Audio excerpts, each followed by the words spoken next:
Good morning बच्चों। तो तैयार हैं आप हमारी नेक्स्ट क्लास के लिए, नेक्स्ट लेक्चर के लिए? तो अपना सारा काम छोड़ करके और कंसंट्रेट होकर के इस वीडियो को देखें और नोटबुक को साथ में रखें और जो भी पढ़ाया जा रहा है उसको नोट करते रहें। ठीक है बच्चों, इस क्लास का आप पूरा लाभ उठाएं।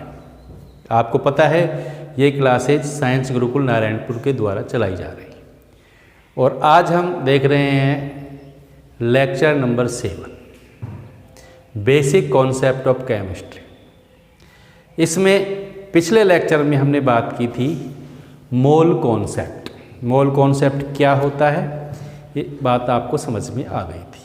आज हम मोल कॉन्सेप्ट पर आधारित न्यूमेरिकल्स को सॉल्व करेंगे।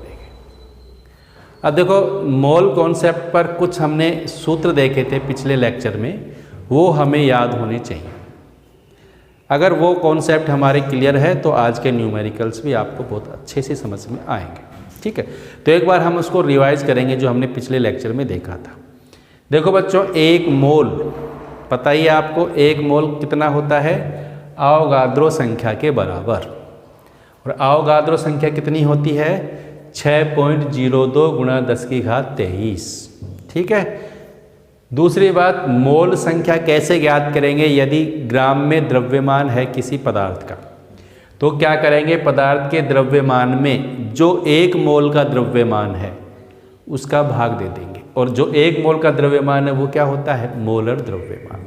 ठीक, जो भी पदार्थ का द्रव्यमान है उसमें मोलर द्रव्यमान का भाग देंगे। और मोलर द्रव्यमान कितना होता है किसी परमाणु का? उसके ग्राम परमाणुविक भार के बराबर। और अणु का कितना होता है? उसके ग्राम आणविक भार के बराबर। ठीक है। मोल संख्या, दूसरे सूत्र देखें मोल संख्या का, जिसमें कणों की संख्या दी गई है, तो हम कैसे पता लगाएंगे? हमें कणों की संख्या पता है और मोल संख्या ज्ञात करेंगे तो कणों की संख्या में आवोगाद्रो संख्या का क्या दे देंगे? भाग दे देंगे। तो क्या पता लग जाएगा? हमें मोल संख्या पता लग जाएगी। अगर हमें मोल संख्या पता है और हमें पूछा जा रहा है कि उसके कितने पार्टिकल्स हैं, उसके कण कितने हैं, कितने परमाणु है या कितने अणु है या कितने आयन हैं, कितने इलेक्ट्रॉन्स हैं, बताइए। तो उसकी मोल संख्या को हम किससे गुणा कर दें? आवोगाद्रो संख्या से। तो हमें कणों की संख्या पता लग जाएगी। ठीक है बच्चों। अगर गैस की बात करें तो गैस की मोल संख्या कैसे पता लगाएं? हमें पता है 1 मोल गैस का आयतन होता है 22.4 लीटर या 22,400 मिलीलीटर। ठीक है। तो गैस की मोल संख्या कैसे पता लगाएंगे? गैस के आयतन में 22.4 का भाग देंगे। गैस का आयतन लीटर में है तो 22.4 का भाग देंगे। गैस का आयतन मिलीलीटर में है तो 22,400 मिलीलीटर से डिवाइड करेंगे तो आ जाएगी मोल संख्या। ठीक है। अगर हमें एक अणु का आयतन पता लगाना है, एक अणु का आयतन पता लगाना है तो क्या करेंगे? ग्राम आणविक द्रव्यमान में भाग देंगे आवोगाद्रो संख्या का। ठीक है, क्योंकि ग्राम आणविक द्रव्यमान कितने अणुओं का होता है? 6.02 गुणा 10 की घात 23 अणुओं का जो द्रव्यमान है वो उसके ग्राम आणविक द्रव्यमान के बराबर है। और हमें एक अणु का द्रव्यमान पता लगाना है तो हम आवोगाद्रो संख्या यानी 6.02 गुणा 10 की घात 23 का क्या दे देंगे? भाग दे देंगे। इसी प्रकार एक परमाणु का द्रव्यमान पता लगाना है तो ग्राम परमाणु द्रव्यमान में आवोगाद्रो संख्या का क्या दिया जाएगा? भाग दिया जाएगा। ठीक, तो इस तरह हम अणु का, परमाणु का द्रव्यमान पता लगा सकते हैं। अब बात करते हैं हम क्या? न्यूमेरिकल्स की। बहुत सरल न्यूमेरिकल हैं, ध्यान से देखोगे तो आसानी से समझ में आएंगे और सरल भी लगेंगे। तो फर्स्ट न्यूमेरिकल देखते हैं। पहला न्यूमेरिकल देखें हम। पहला न्यूमेरिकल इसी सूत्र पे देखते हैं। 0.32 ग्राम मेथेन में मोल संख्या पता लगानी है। 0.32 ग्राम मेथेन यानी CH4। मीथेन का सूत्र क्या है? CH4 में मोल संख्या ज्ञात करो।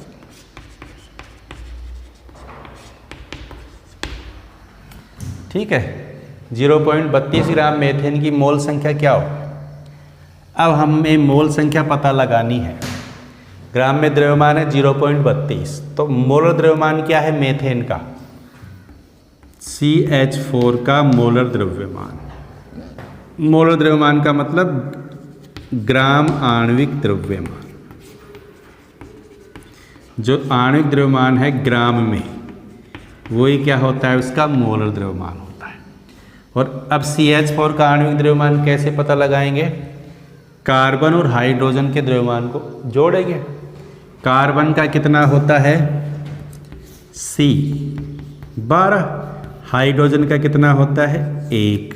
ठीक, तो कार्बन 1 है तो 12, हाइड्रोजन 4 है, 1 हाइड्रोजन का 1 है, तो 12 और 4 16, यानी ग्राम। CH4 का ग्राम आणविक द्रव्यमान यानी मोलर द्रव्यमान कितना है? 16 ग्राम। तो मोल संख्या क्या हो जाएगी? मोल संख्या बराबर ग्राम में मात्रा 0.32 बटा ग्राम आणविक द्रव्यमान 16। क्या आएगा आंसर? 16 दूनी 32, 0.02 क्या? मोल। ठीक है, तो इस तरह मोल संख्या पता लगा लेंगे, कोई दिक्कत नहीं। अगर ये कहे कि CH4 के अणुओं की संख्या भी पता लगाओ, इसी न्यूमेरिकल्स को आगे बढ़ाएं और ये कह दिया जाए आपसे कि इसके अणुओं की संख्या भी पता लगाओ, तो CH4 के अणु की संख्या क्या हो जाएगी? 0.02 मोल है। और हमने देखा अणुओं की संख्या ज्ञात करने का सूत्र क्या है? मोल संख्या गुणा Na। जो मोल संख्या उसको आवगाद्रो संख्या से गुणा कर देंगे। क्यों करेंगे? क्योंकि 1 मोल में कितने अणु होते हैं? आवगाद्रो संख्या के बराबर। तो 0.02 गुणा आवगाद्रो संख्या क्या है? 6.02 गुणा 10⁻23 से इसको गुणा कर देंगे। ठीक है, तो आ जाएगी CH4 के अणुओं की संख्या। ठीक है बच्चों, समझ में आ गई बात? गुणा कर देंगे, इसको गुणा करेंगे तो क्या आ जाएगा? 2 दूनी 4, 0 2 छिके 12, यानी 1.2, ऊपर जाएगा 21, यानी 10⁻22। तो इस तरह हम पता लगा लेंगे मोल संख्या, और मोल संख्या से पता लगा लेंगे अणुओं की संख्या। नेक्स्ट न्यूमेरिकल देखते हैं। अगला न्यूमेरिकल क्या है? 0.1 मोल CO2 में CO2 के कितने अणु उपस्थित हैं? क्या है? 0.1 मोल CO2 में इसके अणुओं की संख्या बताओ।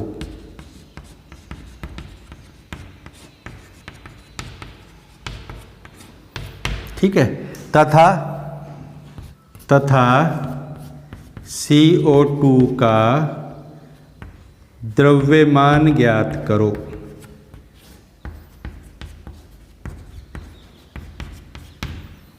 ठीक है, अब देखो ये भी सरल सवाल है। 0.1 मोल CO2 में इसके अणुओं की संख्या बताएंगे पहले। 0.1 मोल संख्या दी हुई है, अणुओं की संख्या पूछ रहा है।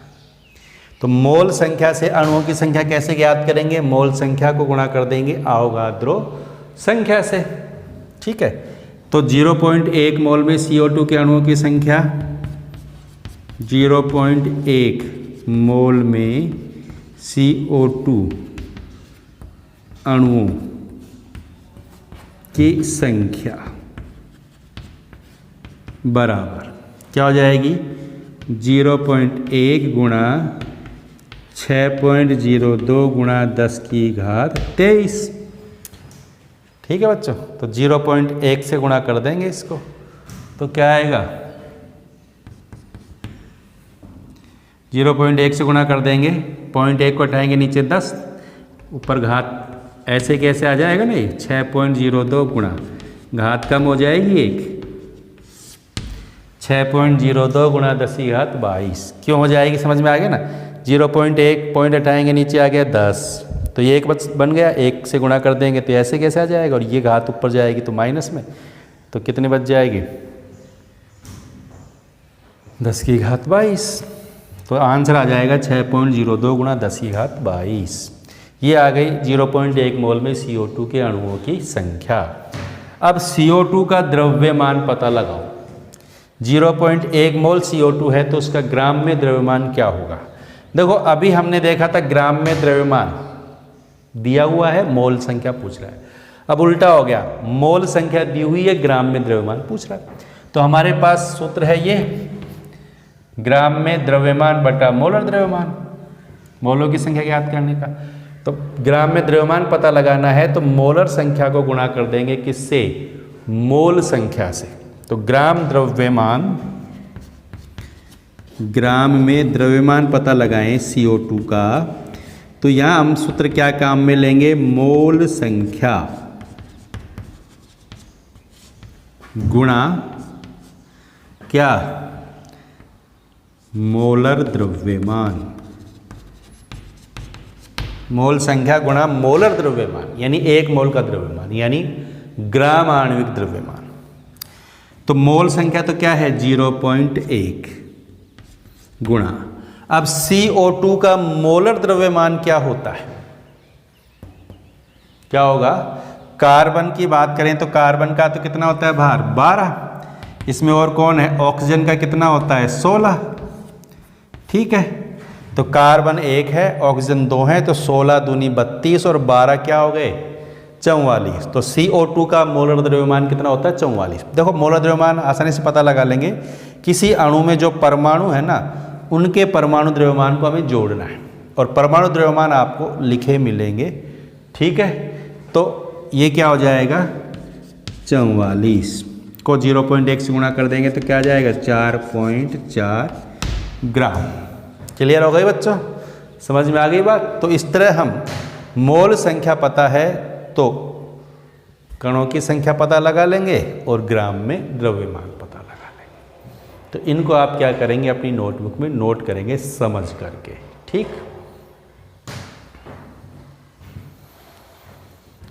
3.01 गुणा 10 की घात 22 NH3 के अणुओं की मोल संख्या क्या होगी।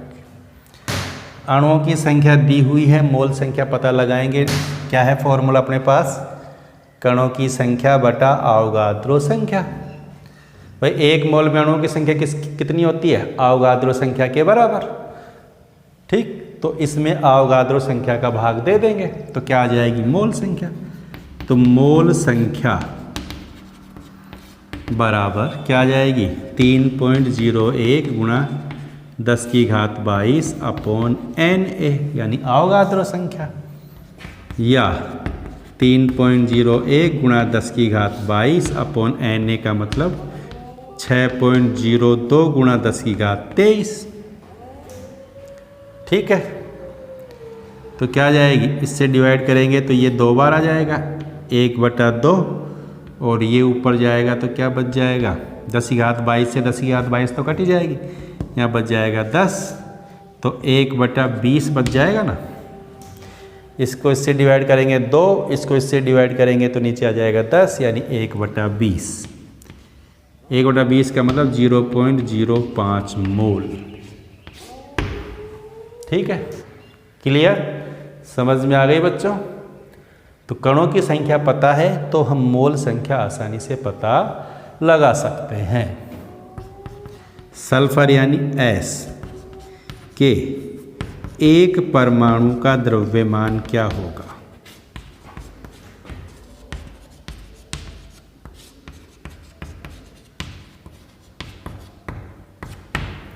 सल्फर के एक परमाणु का द्रव्यमान कैसे पता लगाएंगे। 1 मोल सल्फर का द्रव्यमान पता लगाएंगे। पहले पता है ही आपको, 1 मोल का मतलब 6.02 गुणा 10 की घात 23 सल्फर के परमाणु का द्रव्यमान। कितना होता है बताओ?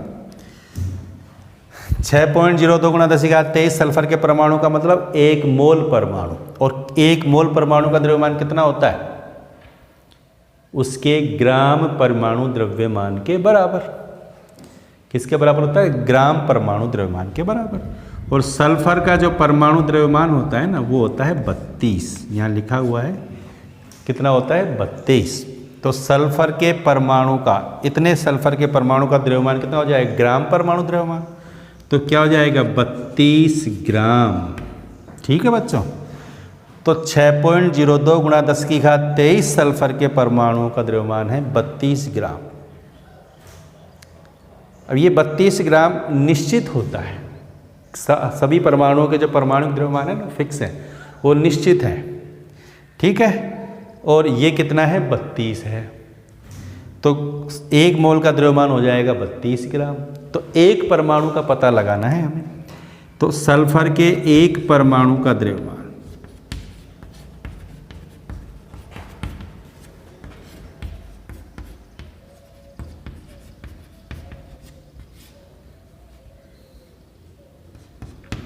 देखो बच्चों, सल्फर के एक परमाणु का द्रव्यमान कैसे पता लगाएंगे? जब इतने सल्फर का इतना है तो एक का डिवाइड हो जाएगा ना, तो 32 में भाग लग जाएगा किसका? 6.02 गुणा 10⁻23 का भाग दे देंगे। भाग देंगे तो 10⁻23 तो ऊपर चला जाएगा, और ये किस में कन्वर्ट हो जाएगा? 10⁻23 प्लस का ऊपर जाएगा तो माइनस में। अब है 32 में भाग देंगे 6.02 का, तो ये आंसर आएगा 5.31 गुणा 10⁻23 क्या? ग्राम। तो सल्फर के एक परमाणु का द्रव्यमान आ जाएगा इतना। कितना आ जाएगा? 5.31 गुणा 10⁻23 ग्राम। क्लियर? समझ में आ गया ना कैसे किया हमने पता? अब नेक्स्ट न्यूमेरिकल देखते हैं आगे हम। इसको नोट करो अपनी नोटबुक में।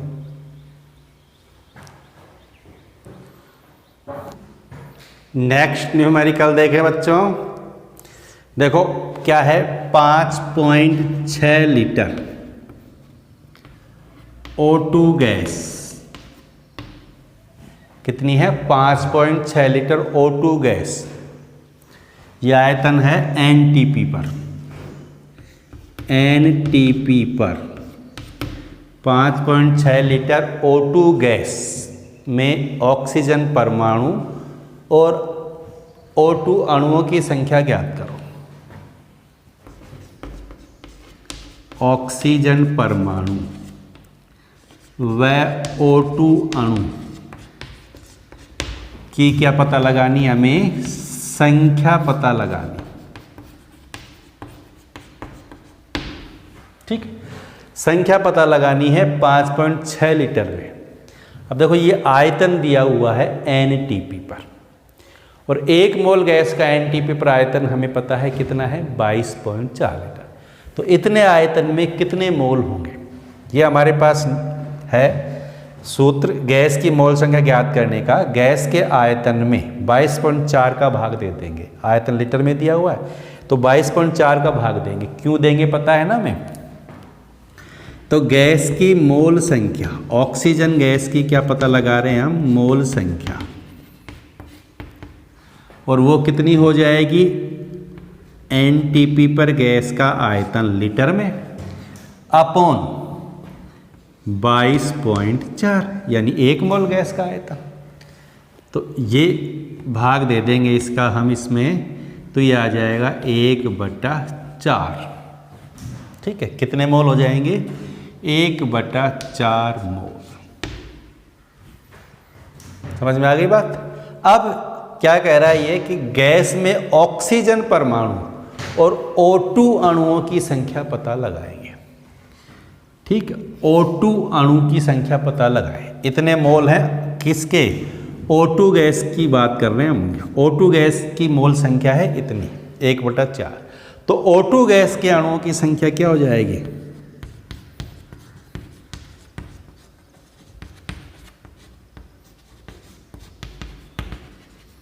अणुओं की संख्या ज्ञात करने का सूत्र क्या है हमारे पास? क्या है? मोल संख्या को किससे गुणा कर दो? अवोगाद्रो संख्या से।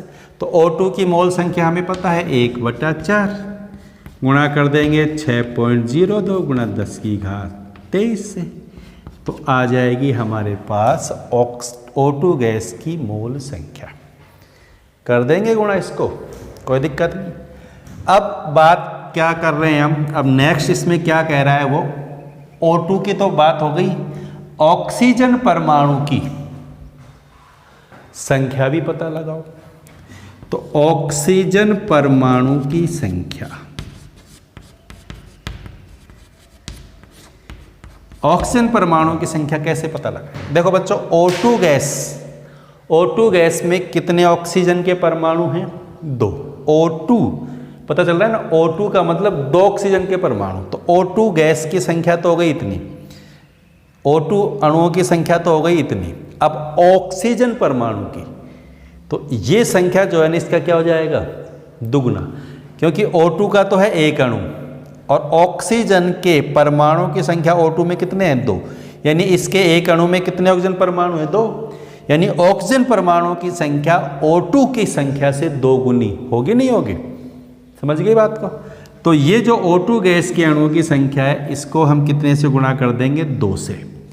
तो 1/4 गुणा 6.02 गुणा 10⁻23 गुणा 2, ठीक, तो आ जाएगी कितनी? 1/2 गुणा 6.02 गुणा 10⁻23, और इसका भाग दोगे तो क्या आ जाएगा? 3.01 गुणा 10⁻23। तो ये किसके परमाणु आ गए? ये ऑक्सीजन परमाणु की संख्या है। और ये किसकी संख्या है? ये O2 अणुओं की संख्या है। समझ गए? बिल्कुल क्लियर? नोट करो अपनी नोटबुक में।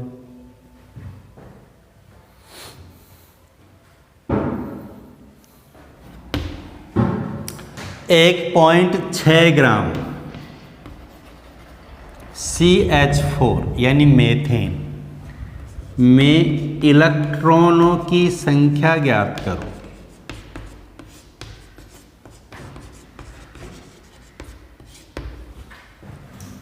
इलेक्ट्रॉनों की संख्या ज्ञात करो।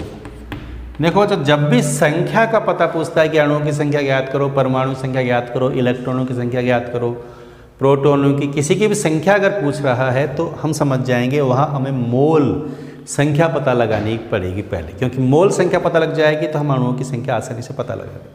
क्योंकि हमें पता है कि 1 मोल में अणुओं की संख्या 6.02 गुणा 10⁻23 है, तो हमें मोल संख्या पता लगानी है।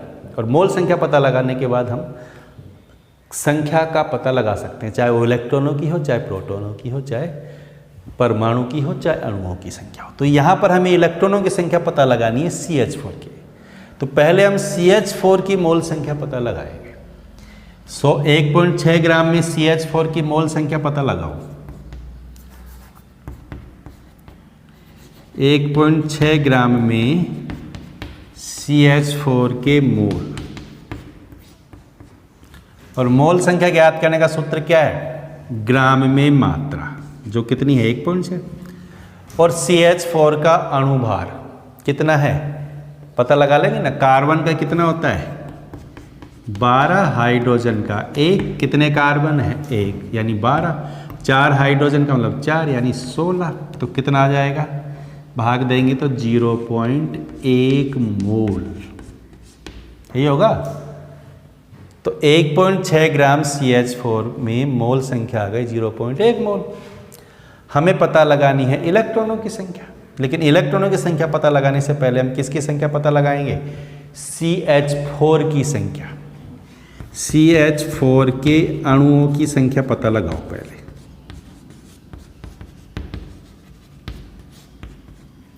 CH4 के अणुओं की संख्या कैसे पता लगाएंगे? मोल संख्या पता है, किससे गुणा कर देंगे? 6.02 गुणा 10⁻23 से। तो क्या आ जाएगी? 0.1, 6.02 गुणा क्या हो जाएगी? 10⁻22। ठीक है, ये आ जाएगी CH4 के अणुओं की संख्या। अब 6.02 गुणा 10 की घात 22 है CH4 के अणुओं की संख्या। तो इलेक्ट्रॉनों की संख्या क्या होगी? अब ये CH4 की संख्या आ गई। अब एक CH4 में कितने इलेक्ट्रॉन होते हैं? एक CH4 अणु में इलेक्ट्रॉन कितने होते हैं बच्चों? कार्बन में कितने इलेक्ट्रॉन होते हैं? कार्बन का परमाणु क्रमांक पता है ना आपको, 6 होता है। कितना होता है? 6। यानी कार्बन के पास इलेक्ट्रॉन कितने होते हैं? 6। और हाइड्रोजन के पास कितने इलेक्ट्रॉन होते हैं? 1। एक हाइड्रोजन के पास 1 इलेक्ट्रॉन होता है। 4 हाइड्रोजन है तो कितने हो जाएंगे? 4। तो 6 4 10। ठीक है, तो CH4 के एक अणु में कितने इलेक्ट्रॉन हैं? 10। और CH4 के कितने अणु हैं हमारे पास? इतने। तो इलेक्ट्रॉनों की संख्या पता लगाने के लिए इनको किससे गुणा कर देंगे? 10 से। एक अणु में 10 इलेक्ट्रॉन है और इतने अणु हैं, ये तो कोई दिक्कत ही नहीं होनी चाहिए इसमें। तो CH4 में इलेक्ट्रॉनों की संख्या, एक अणु में 10 इलेक्ट्रॉन हैं और हमारे पास कितने CH4 हैं? 6.02 गुणा 10 की घात 22। इसको गुणा कर देंगे 10 से, तो 6.02 गुणा 10 की घात क्या हो जाएगी? 23। ठीक है, यही होगा ना? समझ में आ गई बात? तो इस तरह पता लगा लेंगे हम CH4 में इलेक्ट्रॉनों की संख्या। पहले पता लगाएंगे उसकी मोल संख्या, फिर पता लगा लेंगे CH4 के अणुओं की संख्या, और फिर हमें पता है कि एक अणु में 10 इलेक्ट्रॉन है तो आ जाएगी इलेक्ट्रॉनों की संख्या। अगर किसी न्यूमेरिकल में प्रोटॉन पूछे तो प्रोटॉनों की संख्या से गुणा कर देंगे। ठीक है, जब भी हमें इलेक्ट्रॉन प्रोटॉन की संख्या पूछी जाती है किसी अणु के अंदर, तो पहले हम क्या पता लगाएंगे? उस अणु का मोल पता लगाएंगे। पहले तो मोल संख्या पता लगाएंगे, फिर उससे अणुओं की संख्या पता लगाएंगे, अणुओं की संख्या को इलेक्ट्रॉनों की संख्या से गुणा कर देंगे। इस तरह के न्यूमेरिकल आप सोल्व कर पाएंगे आसानी से। ठीक, करो नोट इसको।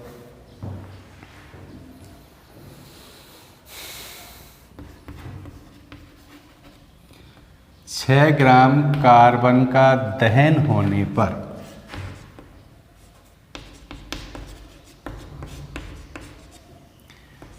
NTP पर CO2 गैस का आयतन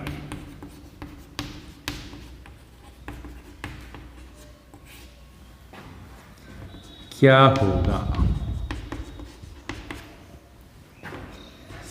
इसके अणुओं की संख्या भी पता करो।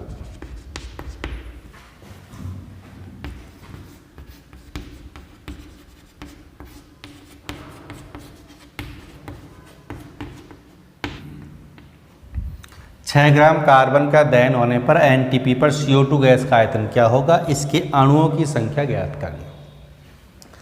तो 6 ग्राम कार्बन का दहन, दहन का मतलब है ऑक्सीजन से क्रिया होगी। दहन का मतलब जलाते हैं कार्बन को, तो ऑक्सीजन से क्रिया होती है, तो CO2 गैस बनेगी। तो NTP पर जो CO2 गैस बन रही है उसका आयतन पता लगाना है और उसमें अणुओं की संख्या क्या है वो पता लगाना है। देखो बिल्कुल सरल सवाल है, ध्यान से देखेंगे समझ में आ जाएगा। अब CO2 का कैसे होता है निर्माण? कार्बन का दहन होगा। कार्बन दहन का मतलब ऑक्सीजन से रिएक्शन होगी। ठीक, तो क्या बनेगी? CO2। समझ में आ गई बच्चों?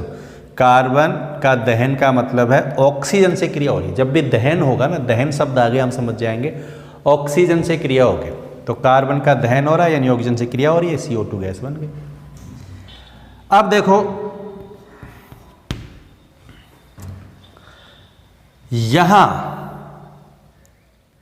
कितने ग्राम CO2 का दहन हो रहा है? 6 ग्राम CO2, सॉरी, यहाँ कितने ग्राम कार्बन का दहन हो रहा है? 6 ग्राम कार्बन का। तो CO2 का आयतन पता लगाएंगे।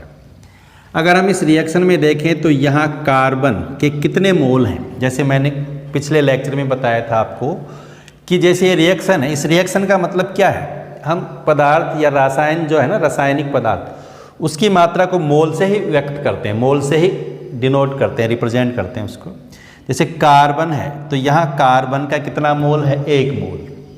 या O2 है, O2 का कितना मोल है? यहाँ पर 1 मोल। ठीक है, यहाँ कोई नंबर नहीं है, इसका मतलब 1 मोल कार्बन का 1 मोल ऑक्सीजन से रिएक्शन हो रही है और CO2 के कितने मोल बन रहे हैं, 1 मोल CO2 प्राप्त हो रही है। इस बात को आप समझेंगे तो बिल्कुल सरल सी बात है कि यहाँ 1 मोल कार्बन लिखा नहीं है 1 मोल, लेकिन हम समझ जाएंगे तुरंत रिएक्शन में जो भी पदार्थ हैं, वो चाहे रिएक्टेंट हो, अभिकारक हो, चाहे उत्पाद हो, वो मोलों में ही माने जाते हैं। 1 मोल कार्बन 1 मोल ऑक्सीजन से रिएक्शन कर रहा है, 1 मोल CO2 बन रही है।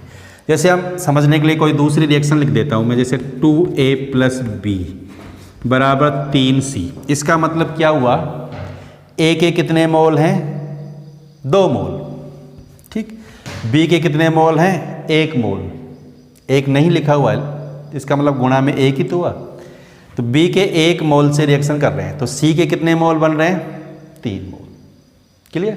तो जो संख्या लिखी हुई है अभिकारक के उत्पाद के साथ, तो उसकी मोल संख्या है, ठीक। और जहाँ संख्या नहीं लिखी हुई है, इसका मतलब वो 1 है, ठीक। समझ गए ना।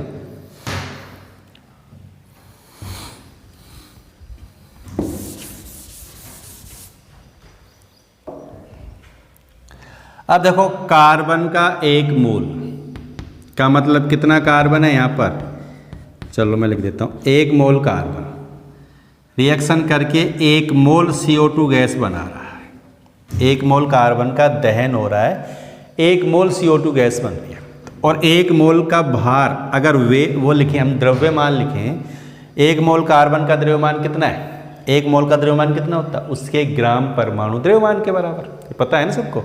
तो कार्बन का परमाणु द्रव्यमान कितना है, कितना है कार्बन का परमाणु द्रव्यमान, 12। तो 1 मोल का मतलब कितना, 12 ग्राम। अगर ग्राम में लिखें तो कार्बन के कितने ग्राम का दहन हो रहा है, कितने ग्राम कार्बन जल रहा है, 1 मोल कार्बन का मतलब 12 ग्राम कार्बन जलता है। तो CO2 कितना प्राप्त हो रही है, उसका आयतन देखेंगे हम, क्योंकि आयतन ही पूछा जा रहा है तो आयतन की बात करेंगे। और 1 मोल गैस का NTP पर आयतन क्या होता है, पता है ना सबको, कितना होता है, 22.4 लीटर। तो CO2 1 मोल बन रही है, इसका मतलब कितना ही CO2 बन रही है, 22.4 लीटर। NTP पर CO2 का आयतन होता है, 1 मोल गैस का आयतन होता है 22.4 लीटर। तो जब 12 ग्राम कार्बन का दहन हो रहा है तो 22.4 लीटर CO2 गैस बनेगी NTP पर। क्लियर है ये बात यहाँ तक। दोबारा समझेंगे, ये 1 मोल कार्बन है, उसका दहन हो रहा है, तो 1 मोल CO2 बन रही है, ठीक। क्लियर हो गई। और 1 मोल कार्बन का द्रव्यमान होता है 12 ग्राम। क्यों होता है, क्योंकि कार्बन का परमाणु द्रव्यमान है 12 और 1 मोल का द्रव्यमान उसके ग्राम परमाणु द्रव्यमान के बराबर होता है, तो 12 ग्राम हो गया। और CO2 का 1 मोल का मतलब होता है 22.4 लीटर। 1 मोल CO2 या 1 मोल गैस का NTP पर आयतन होता है 22.4 लीटर। अब यहाँ क्या कह रहा है वो, 6 ग्राम कार्बन का दहन हो रहा है, यहाँ 12 ग्राम का दहन हो रहा है, तो 22.4 लीटर CO2 प्राप्त होती है हमें। अगर कार्बन का कितना मोल है, 6 मोल, तो CO2 का आयतन क्या हो जाएगा। जब 12 ग्राम से 22.4 लीटर बन रही है तो 6 ग्राम से कितना हो जाएगा, क्योंकि इसका आधा हो जाएगा ना, तो आयतन भी आधा हो जाएगा। और आधा का मतलब 11.4 लीटर। समझ गए, क्लियर हो गई ना बात, समझ में आ गई ना बात। तो 6 ग्राम कार्बन का दहन होता है तो CO2 का NTP पर आयतन हो जाएगा 11.2 लीटर, क्योंकि आधे का मतलब 11.2 लीटर।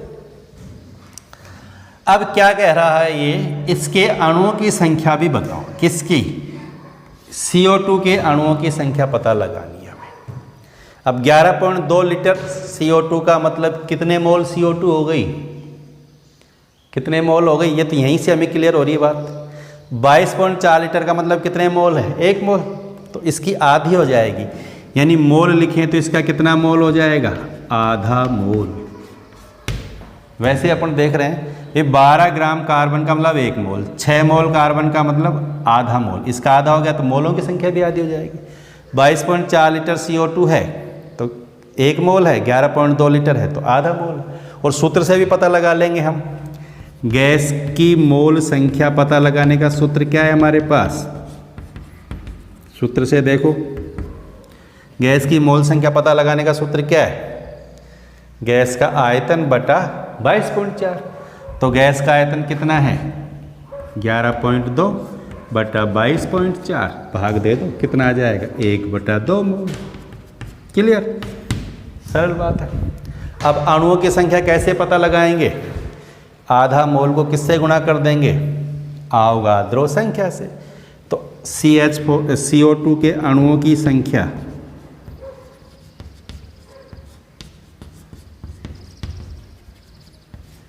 यानी आधा मोल गुणा 6.02 गुणा 10⁻23 भाग दे देंगे तो कितना आ जाएगा? 3.01 गुणा 10⁻23 CO2 के अणु आ जाएंगे। समझ में आ गया? तो ये सभी न्यूमेरिकल्स मोल कॉन्सेप्ट पर आधारित हैं। ये न्यूमेरिकल आपको समझ में आ गए तो आप मोल कॉन्सेप्ट पर आधारित सभी न्यूमेरिकल्स को आसानी से सोल्व कर सकते हैं। आपको करना क्या है? वीडियो को पूरा देखना है, न्यूमेरिकल्स को अपने रजिस्टर में, अपनी नोटबुक में नोट करना है समझ करके। ठीक है? मुझे उम्मीद है कि जो न्यूमेरिकल आपको मैंने आज बताए हैं, ये न्यूमेरिकल आपको बहुत अच्छी तरह से समझ में आ गए होंगे। ठीक है बच्चों? चैनल को जिसने अभी भी सब्सक्राइब नहीं किया है वो सब्सक्राइब करें, लाइक करें और शेयर तो अवश्य करें। ठीक है? धन्यवाद।